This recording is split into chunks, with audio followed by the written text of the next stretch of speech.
Boss Marathi season 6 मी आज बोलणार आहे प्राजक्ता शुक्रेबद्दल, जी फक्त डील करून आत्ता बिग बॉसमध्ये टिकून राहिलेली आहे. पहिल्यांदा ती करणसोबत होती. करणसोबत तिने एक बाल्कनी ग्रुप फॉर्म केला, ज्याच्यामध्ये ती बाल्कनीमध्ये बसून फक्त गप्पा मारायचे, घरात काय चालू आहे, कुठला गेम करायचा आहे, काही प्लॅनिंग करायचं आहे, काही घेणं देणं नाही. नंतर करण आउट झाल्यानंतर थोडे दिवस ती राकेशबरोबर होती. राकेशच्या ग्रुपमध्ये ती राहिली आणि जेव्हा तिला कळालं की आता वोट बँक जी आहे ती आहे टोळीकडे, तर ती आता टोळीमध्ये सामील झाली आहे. म्हणजे बाल्कनी प्लस टोळी असं करून तिचा गेम चालू आहे.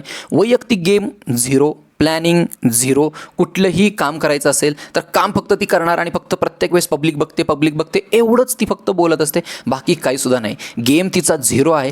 प्लस फक्त आणि फक्त डील करणे. जर समजा डील सक्सेसफुल झाली तर ती सेव्ह, नाही तर अजिबात नाही. लास्ट टाईम तिला कॅप्टन होण्याचा चान्स होता, तिच्याकडे गोल्डन की होती, पण तिच्या गोल्डन की नीट न ठेवण्यामुळे प्रभूने ती गोल्डन की चोरली आणि तो आज सेफ आहे.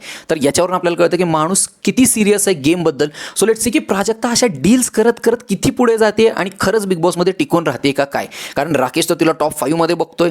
लेट्स सी, तुम्हाला काय वाटतं, तुम्ही नक्की